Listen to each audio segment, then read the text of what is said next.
లేపవే.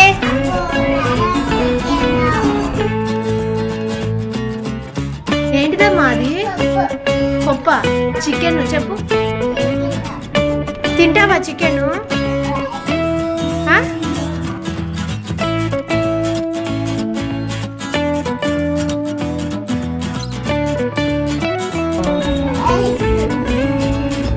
తిను.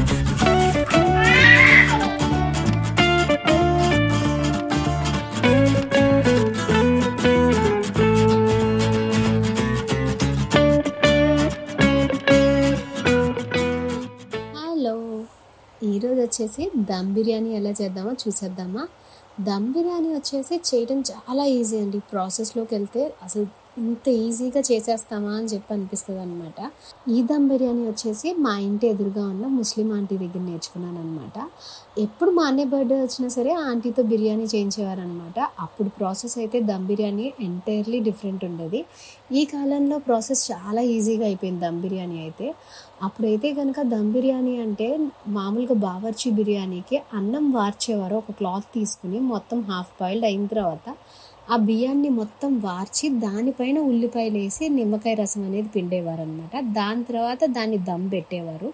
కానీ ఇప్పుడు వచ్చేసి చాలా ఈజీ ప్రాసెస్ వచ్చేసింది దమ్ బిర్యానీ అంటే. ఈ బిర్యానీ వచ్చేసి చూసేద్దాం ఎలా చేస్తున్నామో.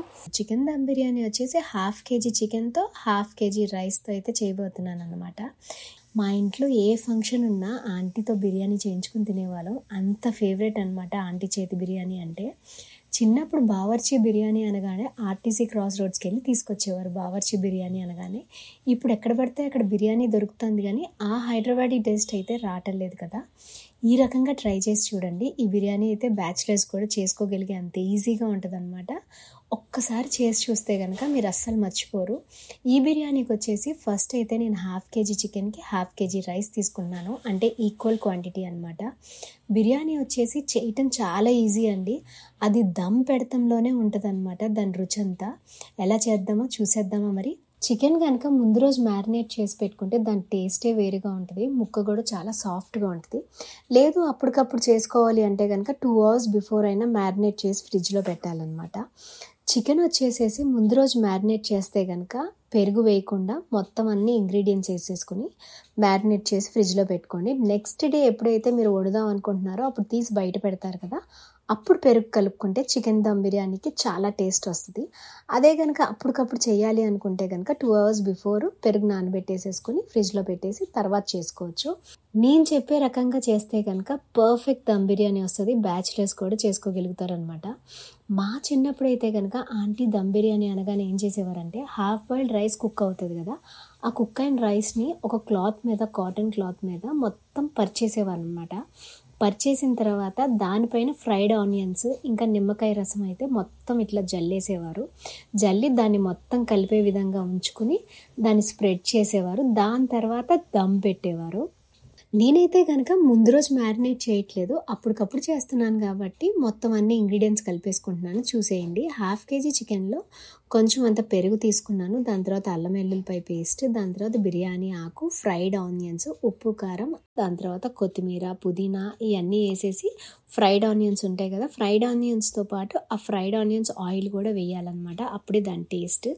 కొంచెం జాపత్రి, కొంచెం అనాస పువ్వు, స్టార్ ఎసెన్స్, ధనియాల పొడి, జీలకర్ర పొడి, మసాలా, ఇంకా బిర్యానీ మసాలా మొత్తం అన్నీ కలిపేసేసి పక్కన పెట్టేశాను ఫ్రిడ్జ్లో. ఇది 2 hours పాటు మ్యారినేట్ అవ్వనిచ్చాను. ఈ 2 hours పాటు మ్యారినేట్ అయిన తర్వాత మళ్ళీ ఫ్రిడ్జ్ నుంచి తీసి బిర్యానీ అయితే చేయబోతున్నాను. ఫస్ట్ అయితే చూసేయండి. ఏం చేసింది. చికెన్ మ్యారినేట్ చేసి పక్కన పెట్టుకున్న తర్వాత రైస్ని అయితే బాయిల్ చేసుకోవాలన్నమాట. ఈ రైస్ బాయిల్ చేసుకోవడానికి ఫస్ట్ అయితే కనుక కొంచెం వాటర్ బాయిల్ అయిన తర్వాత బిర్యానీ ఆకు, స్టార్ ఎసెన్స్, జాపత్రి, ఈ బిర్యానీ దినుసులు అన్నీ ఉన్నాయి కదా, లవంగం, యాలుక్కాయ అన్నీ కూడా ఆ వాటర్లో వేసేసేయాలన్నమాట. వాటర్లో వేసేసిన తర్వాత ఆ బాయిల్ అవుతున్న వాటర్లో రైస్ వేయాలన్నమాట. ఫైనల్గా అయితే కనుక బాస్మతి రైస్ని ముందే కడుక్కొని పెట్టుకోవాలి. లేదు అంటే నానిపోయిన తర్వాత కడిగామనుకోండి రైస్ అనేది బ్రేక్ అయిపోతాయి. అందుకే నానబెట్టే ముందే కడిగేసుకుని దాని తర్వాత నానబెడితే రైస్ అనేది బ్రేక్ అవ్వకుండా ఉంటుంది. ఈ రైస్ వచ్చేసి 50% మాత్రమే కుక్ అవ్వాలి. 50% రైస్ కుక్ అయిన తర్వాత తీసేయాలన్నమాట. దాని తర్వాత ఇప్పుడు మెయిన్ అండి, చికెన్ బిర్యానీకి దమ్ పెట్టేదే ఇంపార్టెంట్. ఎప్పుడైనా కానీ దమ్ పెట్టేటప్పుడు ఎప్పుడైనా సరే కింద బగోనాకి మీరు నెయ్యి అయినా డాల్డా అయినా ఏదైనా వేయచ్చు అనమాట. వేసి మొత్తం బగోనా అంతా అప్లై చేసిన తర్వాత ఫస్ట్ రైస్ వేసామనుకోండి, దమ్ బిర్యానీ అంటే కంపల్సరీ మాడిపోతుంది కదా, కింద కొంచెమైనా అడుగంటుతుంది. అడుగంటకుండా ఉంటుంది అనమాట రైస్ వేస్తే. దీంట్లో ఇంకో చిన్న టిప్ అండి, రైస్ బాయిల్ చేసిన వాటర్ ఉంటాయి చూడండి, ఆ వాటర్ ఒక గెరిటి పోసేసి దానిపైన రైస్ వేసామనుకోండి అస్సలు బిర్యానీ అనేది మాడదనమాట. దీని తర్వాత నేనేం చేస్తున్నానంటే, బిర్యానీ అనేది మా ఆంటీ చెప్పింది ఎప్పుడూ కూడా చికెన్ మొత్తం కింద వేసేసి పైన రైస్ వేసి అట్లా దమ్ పెట్టద్దు, లేయర్ వైజ్ వేసుకుంటే కనుక అది పర్ఫెక్ట్ టేస్ట్ వస్తుంది. లేయర్గా ఇట్లా తీగానే లేయర్గా వస్తుంది అని చెప్పి ఈ రకంగా అయితే చేసేసాను చూడండి. ఫస్ట్ వచ్చేసి వాటర్ పోసి దాని తర్వాత రైస్ వేసాను కదా, దాని తర్వాత మళ్ళీ చికెన్ వేసాను. దాని తర్వాత వచ్చేసి కొత్తిమీర పుదీనా వేసేసుకున్నాను. దాని తర్వాత కొంచెం కాజు నిమ్మరసం నీళ్ళు పోసుకున్నాను. దాని తర్వాత మళ్ళీ రైస్ వేస్తున్నాను. మళ్ళీ రైస్ ఇట్లా వార్చేసిన తర్వాత మళ్ళీ చికెన్ కొత్తిమీర పుదీనా, దాని తర్వాత మళ్ళీ నిమ్మరసము. ఈ రకంగా అన్ని వాటికి సపరేట్గా లేయరింగ్ చేసుకున్నాం అనుకోండి, బిర్యానీ టేస్టే సూపర్ ఉంటుంది. దాని తర్వాత అయితే కనుక దమ్ పెట్టేయాలి. దమ్ పెట్టే వాళ్ళకి ఇష్టమైతే కనుక గోధుమ పిండితో గట్టిగా కలుపుకొని దమ్ పెట్టచ్చు. లేదు అంటే కనుక ఒక క్యాన్ వాటర్ దానిపైన పోసేసి పెట్టామనుకోండి, అట్లయినా దమ్ పెట్టచ్చు అనమాట. దీని మెయిన్ కాన్సెప్ట్ ఏంటంటే ఆవిరి బయట పోకుండా ఉండాలి, అంతే దాని కాన్సెప్ట్ వచ్చేసి. నేనైతే కనుక మొత్తం కొత్తిమీర పుదీనా అంతా వేసేసి మూత పెట్టేసేసి దానిపైన అయితే కనుక వాటర్ గిన్నె పెట్టేస్తాను అనమాట. నాకు బిర్యానీ అయిపోయింది అని ఎలా తెలుస్తుంది అంటే, ఆ వాటర్ వచ్చి గోరువెచ్చగా అయ్యింది అనుకోండి, అప్పుడు ఆ బిర్యానీ అయిపోయినట్టు లెక్క. దాంతోపాటు స్మెల్ కూడా ఇల్లు మొత్తం స్ప్రెడ్ అయిపోద్ది, చాలా బాగుంటుంది. ఈ రకంగా దమ్ బిర్యానీ అయితే ట్రై చేసి చూడండి, చాలా బాగుంటుంది. ఫస్ట్ అయితే కనుక దమ్ బిర్యానీ ఫస్ట్ 10 minutes వచ్చేసి హైలో పెట్టాలి. దాని తర్వాత 20 minutes వచ్చేసి సిమ్లో పెట్టి కుక్ చేయాలి. అప్పుడే దమ్ బిర్యానీ అనేది పర్ఫెక్ట్ టేస్ట్ వస్తుంది అనమాట. ఈ రకంగా దమ్ బిర్యానీ ట్రై చేసిన తర్వాత కమెంట్స్లో అయితే చెప్పండి ఎలా ఉందో బిర్యానీ. ఈ దమ్ బిర్యానీతో పాటు చికెన్ కర్రీ అయితే వండేస్తున్నాను. చికెన్ కర్రీ కూడా చాలా సింపుల్గా వండుతున్నాను అనమాట. ముందుగా అయితే చికెన్ తీసుకుని చికెన్లో ఉప్పు కారం పసుపు ఇంకా అల్లం వెల్లుల్లిపాయ మొత్తం కలిపేసుకుని పెట్టేసుకున్నాను. కలిపేసుకుని పెట్టుకున్న తర్వాత కొత్తిమీర పుదీనా కూడా వేసేసాను అనమాట. అది వేసేసి పక్కన పెట్టేస్తున్నాను. అట్లా చికెన్కి మొత్తం మసాలాలన్నీ పట్టించిన తర్వాత ఆ చికెన్ అయితే పక్కన పెట్టేసుకుంటున్నాను అనమాట. దాని తర్వాత వచ్చేసి ఒక ప్యాన్లో ఉల్లిపాయ పచ్చిమిరపకాయ వేగిన తర్వాత దమ్ బిర్యానీలోకి చికెన్ కర్రీ కాబట్టి కొంచెం గ్రేవీ అయితే ఉండాలని కొంచెం ఆనియన్స్ అయితే ఎక్కువే వేసుకుంటున్నాను. ఈ రకంగా గ్రేవీ చేసుకుని తింటే చికెన్ బిర్యానీలోకి సూపర్ టేస్ట్ అయితే ఉంటుంది.